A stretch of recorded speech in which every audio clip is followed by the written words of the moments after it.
안녕하십니까, 장감독입니다. 오늘 제가 외부에 나갈 일이 있어서 한번 조그만 실험을 한번 해봤습니다. 짜잔, 짭스바라. 요즘 제가 이 짭스바라 이쪽에 구멍이 났죠. 저 드라이버 이쪽이 제 과거 영상 보시면 이 큰 드라이버의 한 이쪽 부분이 녹았습니다. 녹아서 사실 정상적인 아주 고음질을 듣기에는 이미 하자가 있는 제품이 돼버렸습니다. 그래서 지금 제가 한번 보여드릴까요? 잠시만요. 이제 이렇게 짭스바레 윗 커버를 제가 이렇게 빼보면 여기에 지금 이렇게 녹아있죠. 지금 다른 분들의 분석, 영상 분석들을 보면 제 영상을 보고 이 현상에 대해서 녹는 현상 또는 이렇게 뭔가 일그러지는 현상에 대해서 분석한 글이 아주 유명한 닥터 헤드폰인가요? 닥터 헤드폰 카페에 있더라고요. 다른 분이 이 사진, 저의 사진을 인용해서 설명을 해 주셨더라고요. 스피커용 앰프에 물렸을 경우에 이런 현상들이 생길 수 있다. 너무 과한 음압이 들어와서 전류가 너무 과대하게 들어와서 녹는 현상, 떨리다 못해서 들러붙는 현상, 뭐 이런 여러 가지 이름이 있더라고요. 이 현상하고 두 가지가 전 다 왔습니다.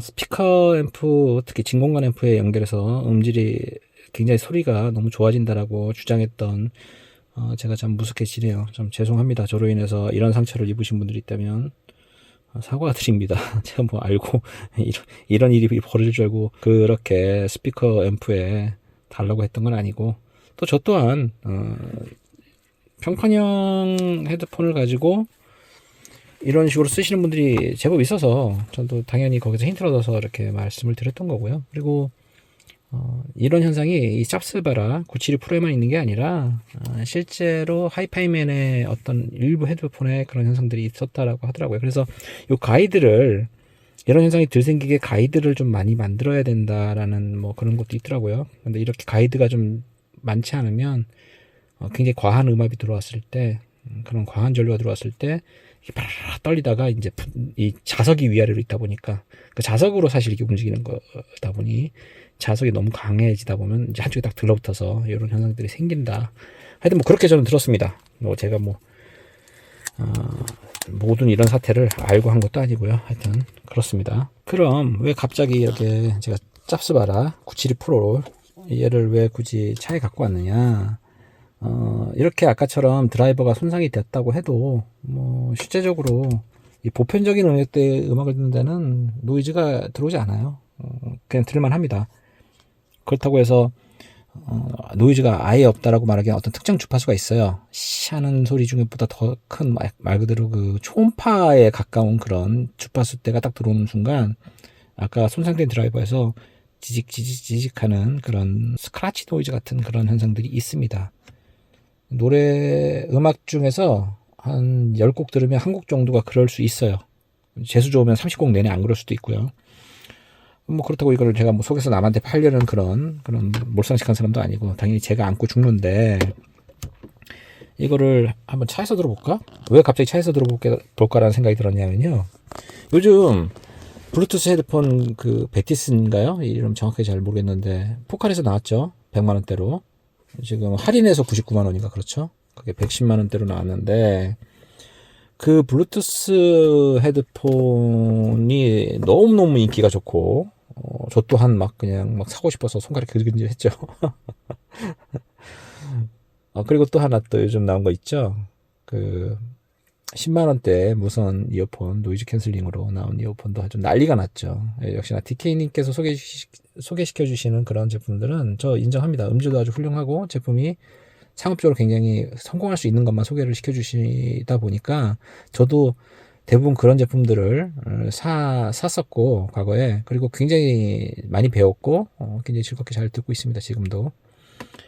근데 요즘 들어서 제가 블루투스 노이즈 캔슬링 그런 헤드폰 이어폰에 관심이 뚝 떨어진 이유가 그런 제품들을 생각보다 좀 많이 샀어요. 뭐 한 3년간에 걸쳐서 헤드폰만 3개 이상 샀고, 3개인가 4개 샀죠. 그리고 이어폰도 한 3개 이상 산 것 같아요. 그런 종류의 40만원대 이어폰, 30만원대 이어폰, 뭐 유선으로는 10만원대 이어폰도 좀 많이 샀고, 그 다음에 헤드폰은 뭐 100만 원대의 블루투스 헤드폰을 산 적은 없습니다. 하지만 제가 갖고 있는 그런 그 포터블용이라는 블루투스 헤드폰들이 다 4, 50만 원대, 주로 제 나이죠. 그런 걸 샀는데 샀을 때는 처음에는 음질 좋다고 만족감이 있는데 막상 안 들어요. 막상 제가 듣질 않더라고요. 그 이유가 이렇게 유선의 맛을 한번 들이면요, 같은 시간에 음악을 들어도 왠지 무선은 들으면 시간 낭비인 것 같다는 그런 생각을 합니다. 그러니까 정말 어쩔 수 없이 무선을 들어야 될 때 말고는 조금 번거롭다는 이유로 유선을 포기할 수 없다. 그 이유가 너무너무 현격한 음질 차이 때문에 LDAC 코덱 뭐 다 필요 없습니다. 하여튼 뭐 유선은 이길 수가 없더라고요. 그리고 요즘 들어서 제가 또 여러 가지 장비를 더 업그레이드를 했죠. 그래서 불과 3년 전에 제가 리뷰했을 때보다 제가 좀 더 고음질을, 제가 요즘 즐기는 음악들이 더 고음질이에요. 그렇게 되게 됐습니다. 어떻게 보면 더 많은 투자를 해서. 그러다 보니까 더더욱더 블루투스는 안 듣게 되더라고요. 블루투스가 아무리 기술적으로 많이 따랐다고 해도 솔직히 아닌 것 같습니다. 제 입장에서는. 그래서 가능하면 유선을 듣는데, 오늘 뭐 제가 이렇게 폭탄을 제조해서 갖고 다니는 N3 프로에다가 이렇게 USB 대구로 쓰고 있는 그리폰, 이 그리폰 너무 훌륭하거든요. 평판형 드라이버도 올릴 수 있는 그리폰이라, 물론 이 위에 제가 그 아이캔 시그니처를 산 입장에서 이 그리폰도 계륵이 됐죠. 이제 이것도 뭐 그다지 들고 다니지 않는 장비가 돼버렸는데, 이거를 차에서 이렇게 평판형, 그것도 이렇게 큰 엄청난 드라이버 크기를 갖고 있는, 올리기 정말 어려운 이 972 프로를 이렇게 지금 가져와서 아까 들었는데, 그리고 이렇게 핸드폰을 여기다 거치하고요. 핸드폰을 이렇게 거치하고 블루투스로 LDAC으로 이쪽에 전송을 했습니다. 물론 이렇게 USB-C로도 연결이 가능하겠죠. 근데 오늘은 갑자기 제가 블루투스 고가의 헤드폰을 못 산 제 스스로를 한탄하며 나도 블루투스 있어 라는 느낌으로 일부러 무선으로 연결했습니다. 핸드폰 여기, 그리고 LDAC으로 여기 연결해서 LDAC 연결되더라고요. 그래서 이걸 연결해 가지고 유선으로 이렇게, 좀 모양새는 웃기지만, 이게 참 뮤가 웃기죠. 모양새는 웃기지만 이러고 제가 오늘 운전을 한 몇 시간 했습니다. 너무 행복했고요. 털이 아주 좋더라고요. LDAC이 훌륭하다기보다는 LDAC도 블루투스의 무손실이라는 의미인 거지, 유선의 그 느낌은 솔직히 아닙니다. 굉장히 훌륭해요, LDAC이. 그러나 유선의 그 느낌은 아니다. 그렇게 그 잔향감을 정말로 느끼게 해줄 정도의 그런 음악적인 그런 사운드는 아니다. 이걸 어떻게 그럼 극복을 했느냐. 처음에도 그냥 들어도 괜찮았는데 조금 심심해서 여기에 그 X스페이스인가요? 그 기능 저 쓰지도 않거든요. 사실 그냥 X베이스는 씁니다. X베이스는 갖고 있는 그 헤드폰 중에서 약간 심심한 헤드폰들은 X베이스를 써주면 좀 좋아서 그걸 쓰는데, X스페이스라고 그 약간 위성을 약간 틀어지게 해가지고 3D 효과 비슷하게 내는 그런 기능들이 이 IFI 제품 중에 제법 있어요. 그런 기능들을 갖고 있는 게, 여기 그게 기능이 있어서 그걸 틀었더니 공간감이 미쳤더라고요.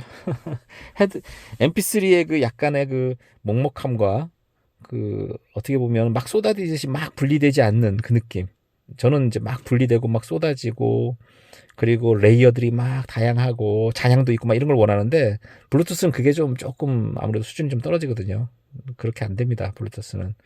이번에 그 포칼 베이티스도, 포칼 그 헤드폰도 아무리 100만 원대 나왔다 그래도 아마 한 50만 원대 유선 헤드폰이 주는 성능 정도로 줄 거라고 저는 생각은 해요. 좀 인위적으로 뭐 잔향감을 주긴 주겠지만 블루투스의 한계가 있거든요. 그 앰프의 한계도 있고, 그러다 보니 그런 느낌은 안 날 텐데, 요 3D 기능 키고 하니까 제법 이 972 프로에서도 막 쏟아지더라고요. 쏟아지고 막 레이어도 막 생기고, 뭐 뒤로 막 제 머리를 기준으로 약간 이렇게 소리가 이렇게 싹 돌더라고요. 매우 행복하게 오늘 드라이빙을 해서 아주 즐거운 여행의 동반자가 됐습니다. 갑자기 제가 이런 말씀 드리는 이유는 뭐냐면, 차에서 저 요즘 저 이렇게 구형 BMW 지금 타고 있는데, 여기서 저 블루투스 연결해가지고 소리 안 듣거든요. 너무 음질이 안 좋아서. 들을만 하다지 제 귀가 행복해지지 않는 그런 음질이 나오기 때문에, 그래서 저는 진짜로 어떨 때 라디오만 틀지 차에서 블루투스로 연결해가지고 이 스피커 소리는 듣지 않습니다.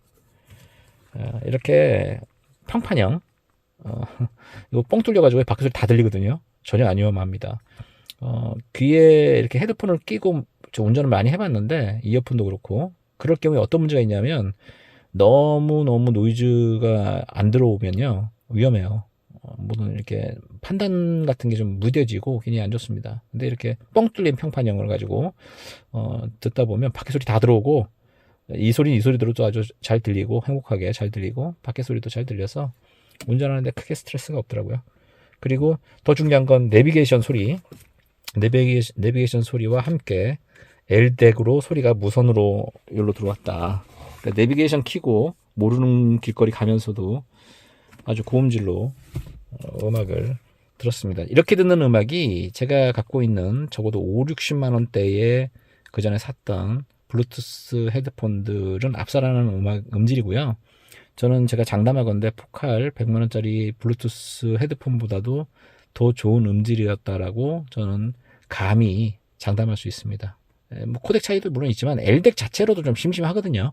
그걸 가지고 저렇게 좀 좋은 포터블 앰프 중에서도 좀 끝판왕이라 불리는 좀 좋은 포터블 앰프와 함께 그리고 평판형 중에서도 좀 아주 거대한 평판형 그리고 소리가 또 재밌기로 소문난 음질도 괜찮은 이 972 프로로 음악을 들으니까 물론 드라이버가 좀 망가졌다고는 하지만 그렇게 스트레스 받을 정도로 노이즈가 들어오진 않았으니까 오늘 너무 즐거웠다. 이걸 갑자기 보여드리고 싶어서 카메라를 켰습니다. 감사합니다. 장 감독입니다. 좋은 하루 되세요.